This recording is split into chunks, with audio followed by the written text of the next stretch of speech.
Hi guys, welcome back to the channel. Hope you're all doing well here at the Emirates Stadium. As you can see, ahead of Arsenal versus Manchester City, New Year's Day, 12:30 p.m. kickoff right here. The Gunners taking on Pep Guardiola's Premier League high flyers, and it's promising to be a very, very interesting game. Now, I'm not here just for this. I didn't drive all the way down here just to do the preview show. Could have stayed in the warmth and comfort of the studio without having to make the trip. But I thought, as I'm here anyway, doing some work for the Premier League, yes, exciting, isn't it? I thought I'd get this video done as well. So, yeah, change of scenery. Hope you're enjoying it. But yeah, thought I'd bring you my preview from outside the Emirates Stadium. What better place to do it than from here? Of course, as I say, it's a big game. It's a game that means a lot to Arsenal fans, I think, because it's another opportunity to take stock of where we are as a team and how we're developing, how we're progressing. You know, it's one of those fixtures that, as I keep saying, our season's not going to be defined upon. It's the kind of fixture that has the potential to kind of give you a bit of a springboard and see you kind of push on to a new level and give you an additional confidence because of how good Manchester City are. But equally, it's not a free hit, but it's one that if we don't win, providing that the performance is respectable, providing the scoreline's respectable, I don't think you can go too overboard on. So that's why I'm probably a little bit more relaxed than most going into this kind of fixture. I don't think at any point I've ever kind of convinced myself throughout this process, throughout this rebuild, that Arsenal are at the level of somebody like Manchester City. And so I'm more curious than nervous going into this one. I'm more curious to see how Arsenal are going to fare against such a great side who are on an incredible winning run, as opposed to kind of being nervous and feeling like we're in desperate need of a result. I think our current position has exceeded a lot of people's expectations at the midway point in the season, and I think you can only take encouragement from that. I appreciate that we've had a decent run of fixtures and that it could level out a little bit, but if you ask me, you know, that's just the way football works, right? It's the way the calendar works. And a lot of people have kind of repeatedly pointed to the fact that United and Tottenham, among others, have games in hand over us, but ultimately you'd still rather have the points on the board, I think, especially now with games being postponed left, right and centre, teams potentially finding themselves with a real overload of fixtures during a really crucial and pivotal time in the season. Yeah, you know, people say that some of these teams have been rested and some of their players have had a winter break essentially, but I mean, it's still not ideal for them, is it? You know, you're not able to train the way you would have. You're not able to have everybody available to work on certain things. So for me, I think it's been good that we've been able to continue playing our games, with the exception of the Wolves one, and that we've been able to build some momentum going into this fixture now. I'm recording this just after having watched Mikel Arteta's press conference ahead of the Manchester City game. I have to say, Mikel Arteta looked a little bit under the weather. He didn't look great. Said that he'd been feeling rough for a few days off the back of testing positive for COVID, and I think you could really see that in his face. He looked drained, and I'm hoping that he's going to look a lot more chirpier and happier tomorrow if the result goes the way he wants it to.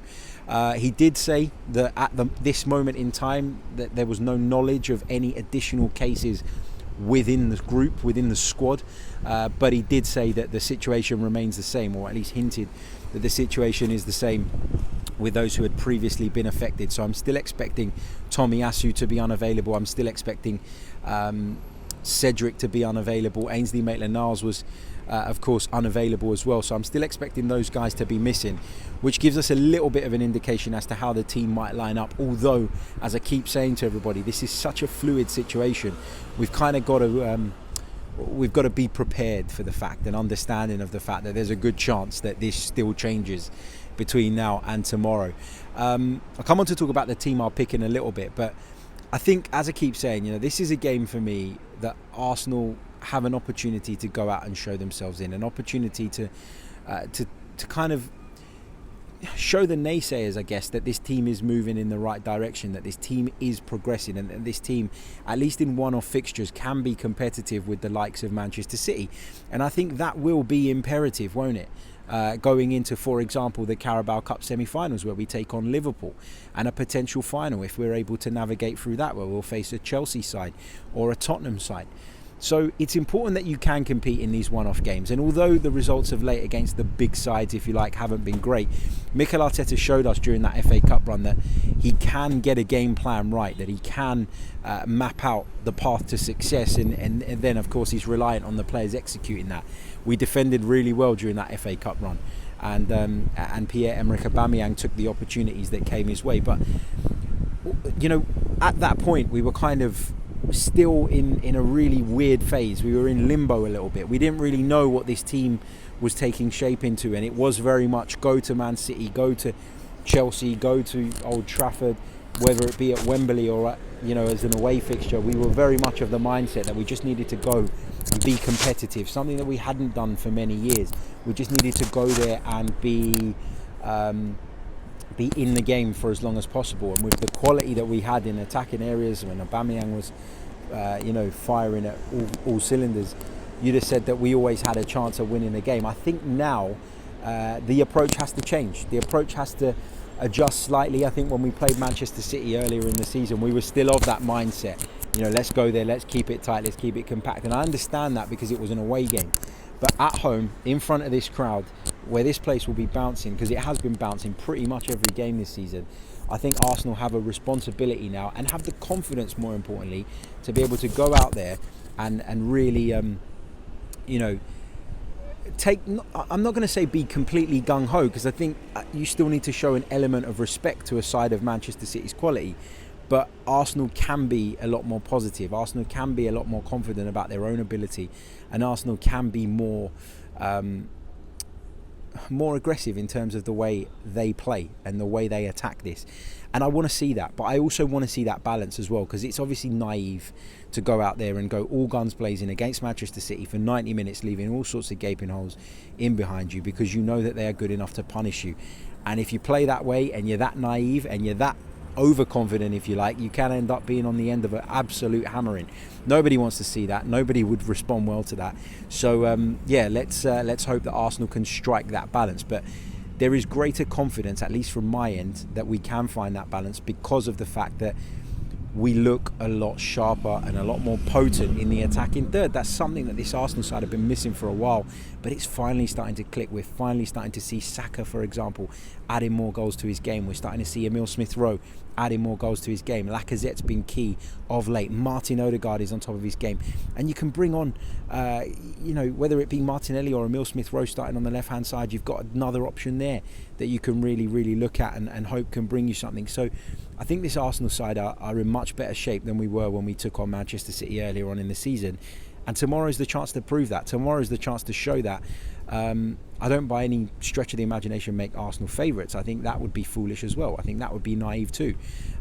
You look at the golfing class between the two sides, it's clear for everybody to see. The league table doesn't lie, especially when you get to kind of midway through the season. You get a much better indication of where everybody is at.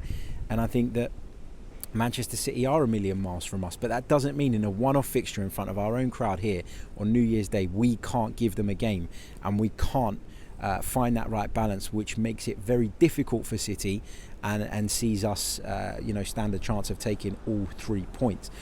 Moving on to the team, I think it's taking into consideration what I've said about the COVID cases and what we know at the time of recording.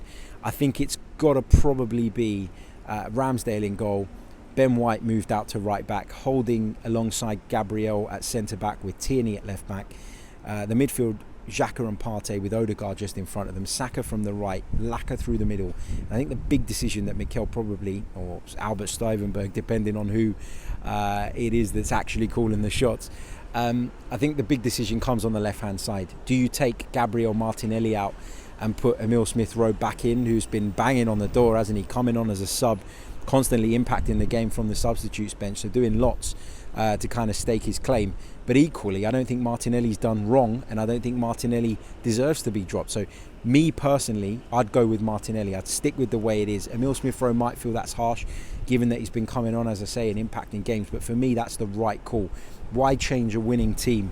And to have somebody like Emile Smith-Rowe who you can call off of the bench is obviously a real positive as well. When things get, maybe the game gets a little bit more stretched in the latter stages. Maybe things are tight and you're looking for a difference maker, someone who offers a little bit or something a little bit different. So I think it's important that we have options from the bench as well.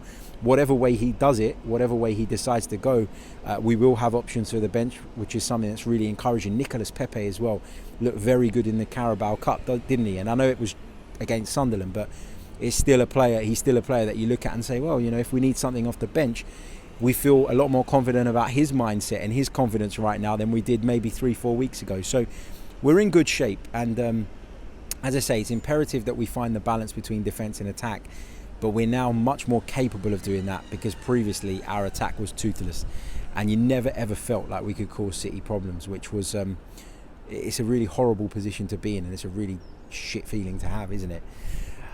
So yeah, that's the team I would go with. So just to run through that once more: Ramsdale in goal, White at right back, Holding, Gabriel, and Tierney. Midfield of Xhaka and Partey, with Odegaard just in front of them. Saka from the right, Martinelli from the left, and Lacazette through the middle, of course, with the likes of Smith Rowe, Lokonga, and Pepe to call upon from the substitutes bench. So that's my team. In terms of my prediction, I'm going to go with an Arsenal 2-1 win. I think you've got to be positive. Why not? New year, new start, hopefully.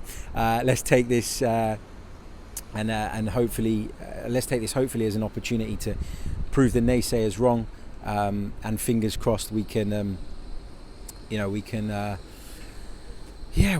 continue on this run and continue to build and continue to push for the top four, because we're in a really good position at the moment, and one that's much better than I think a lot of us expected after that awful start to the season.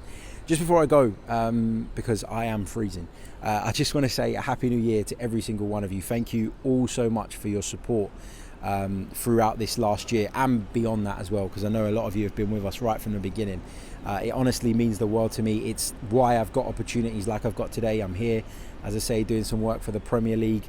I've done lots of national radio this year. I've done lots of TV stuff. I've done so much, which is all off the back of you guys' support. So I'm honestly so thankful, and wishing you all good health, prosperity, success in the year 2022, and fingers crossed it's a bigger and better one for all of us. It's been great for me on a professional level, but it's also been great on a personal level. Welcomed my daughter into the world a few months ago, and it's been amazing, because even when the content dropped off for a few days off the back of that, still had you guys' support and was inundated with amazing messages. So it's great to see that we've become like a family on this channel and on this podcast, and it means the world to me. Incredible amount of views, incredible amount of new subscribers, lots and lots of downloads on Apple Podcasts and Spotify and all the other audio platforms as well, which continues to enhance the product. So thank you all so much, and wish you all, as I say, a great 2022, and hopefully it's a great 2022 for the Arsenal as well, because then we'll all be happy, right? Don't forget to like, share, subscribe to the channel if you're new. Let's hope for that Arsenal win tomorrow. Let's hope that we can continue to build momentum, and if we do get beat, we at least do it with a fight.